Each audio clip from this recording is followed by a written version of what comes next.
All right, let's dive right into this explainer and run Block Inc. through the ultimate valuation gauntlet. We're going to unpack the raw data to see if this high-growth fintech powerhouse is actually a smart investment right now. If you've been following Block, formerly Square, you're well aware they've been making some incredibly aggressive moves lately. But does the fundamental math actually support hitting the buy button? Well, that is exactly what we are going to figure out today. Here is our game plan for today. We'll kick things off with a snapshot and the Warren Buffett lens, then shift over to Peter Lynch. After that, we'll run the Benjamin Graham defensive test, build out a DCF valuation, check some alternative models, and finally bring it all together for our synthesis and final verdict. We're going to systematically stress test this stock using these legendary investing frameworks, followed by some modern quant modeling to reach a really bulletproof conclusion. Starting with Section 1, Snapshot and the Buffett lens. We are on the hunt for an economic moat. You know Buffett absolutely loves a strong economic moat, incredibly consistent earnings, and manageable debt. So let's see how Block stacks up against the Oracle of Omaha's standards. Right now, Block is trading right around $75 a share. This comes hot on the heels of their blockbuster Q1 2026 earnings report. So that $75 mark is going to be our baseline entry point as we try to figure out if we actually have a true margin of safety here. When we run the company through Buffett's core checklist, the results are really revealing. First off, they possess this massive network moat with Cash App, and it's driving some phenomenal gross profit compounding. I mean, they hit an all-time high of $2.91 billion in Q1 alone. That's up 27% year over year.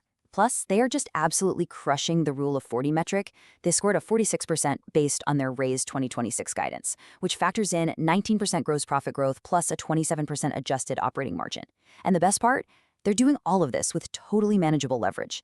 S&P Global measures their net debt to adjusted EBITDA at a very comfortable 1.7x. But here's the crucial point, and it's Buffett's ultimate question. Despite this expanding economic moat and stellar cash generation, does the current price of $75 actually offer us a real margin of safety? We need to know if the intrinsic value is significantly higher than the market price to trigger a true Buffett-style buy. Okay, moving to Section 2, the Peter Lynch lens. Let's shift gears and examine Block through a growth-focused framework. Lynch famously liked to categorize companies so he could truly understand their growth trajectory and balance sheet strength. Lynch would probably have a field day debating where Block fits right now. Are they a reliable, steady, stalwart consumer financial brand, or are they actually a turnaround play? Keep in mind, Block recently announced this massive AI-driven restructuring plan. They reduced their headcount by roughly 40%. That's cutting over 4,000 roles to bring their workforce down to less than 6,000. That is a drastic operational pivot explicitly aimed at driving operating leverage. And wow, is that pivot showing up in the estimates? Let's calculate a rough Peter Lynch PEG ratio, which, if you remember, compares the price-to-earnings multiple against the growth rate. Management has guided for a full-year adjusted diluted EPS of $385. That represents a massive 62% year-over-year growth. So if we take our current $75 share price and divide it by that $385 EPS, we get a forward PE of roughly 19.5. Now divide that 19.5 PE by the 62% growth rate, and boom, we landed a PEG ratio of roughly 0.31. For Lynch, anything under a 1.0 is fantastic. So pairing hypergrowth with this extremely low PEG multiple, that's exactly what you want to see. On top of that, Lynch loved a fortress balance sheet, and Block's liquidity position is looking super healthy. They are sitting on $6.9 billion in unrestricted cash compared to $8.5 billion in gross debt. Because their free cash flow generation is expanding, this gives them immense flexibility to weather economic storms, fund their massive consumer lending expansion, or just keep fueling their $5 billion share repurchase program. Up next is Section 3, the Benjamin Graham lens. It's time to channel the defensive investor. We're moving to a very strict, value-focused framework to see if Block can pass the ultimate defensive test. Graham was incredibly conservative. He wanted deep value and absolute financial stability. Going down Graham's defensive investor checklist, we actually hit a bit of a roadblock. Sure, the company definitely has adequate size and a really strong market position, but the earnings stability score takes a noticeable hit. In Q1, despite those record gross profits, Block reported a $172 million GAAP operating loss. Why? Because they had to absorb a massive $495 million restructuring charge directly tied to those layoffs.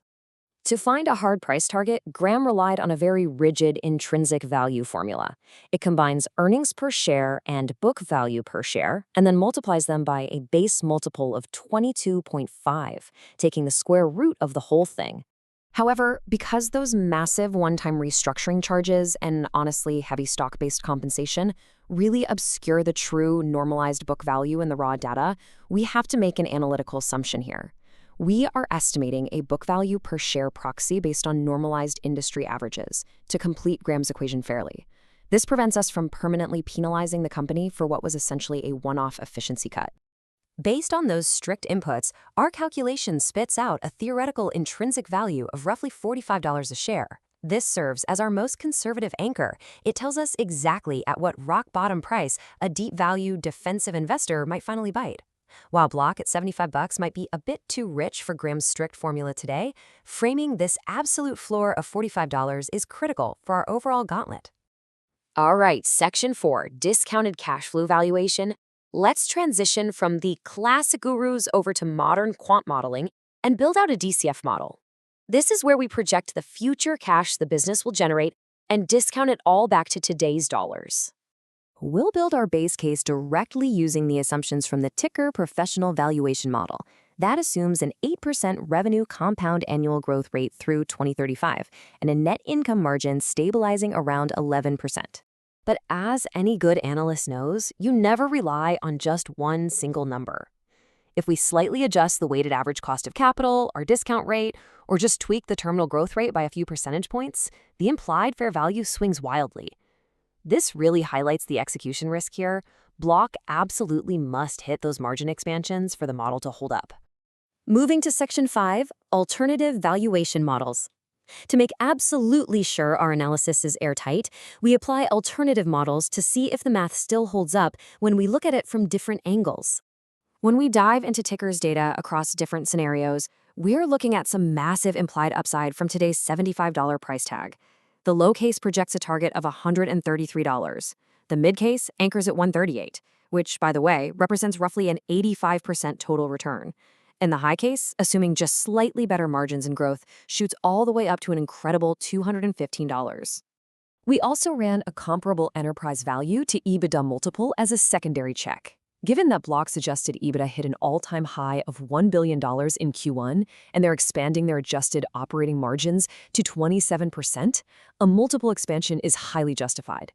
This secondary model aligns beautifully with the DCF, confirming that the stock appears fundamentally undervalued relative to its massive cash generation capability. Okay, Section 6, Synthesis and Final Verdict. It is time to bring all these frameworks together and zero in on our master target. This master summary blends all the insights from our ultimate gauntlet. Graham provides our absolute floor at roughly $45 a share. Buffett shows us a whitening moat with excellent capital returns, while Lynch highlights that explosive 62% EPS growth from their turnaround restructuring, giving us that incredible 0.31 PEG ratio. And the quantitative DCF models, they point to a mid-case intrinsic value around $138. Now, it's really important to note that execution risk definitely remains, including those ongoing SEC and DOJ inquiries regarding Cash App compliance. But mathematically speaking, the upside potential here is incredibly asymmetric. And let's not forget the sheer confidence coming from the top. With CEO Jack Dorsey and CFO Amrita Ahuja officially raising their full-year gross profit guidance to $12.33 billion and adjusted operating income to $3.34 billion, the fundamental business story is arguably stronger than it has ever been. They are quite literally doing more with less, and it's showing up directly in their margins. So, based on this rigorous gauntlet, we've analyzed the data, we've run the models, and the numbers clearly point to a significant discount. But investing is ultimately deeply personal. With all these facts on the table, at what price does this high-growth fintech powerhouse hit your personal margin of safety to trigger a buy? Let that question guide your next move.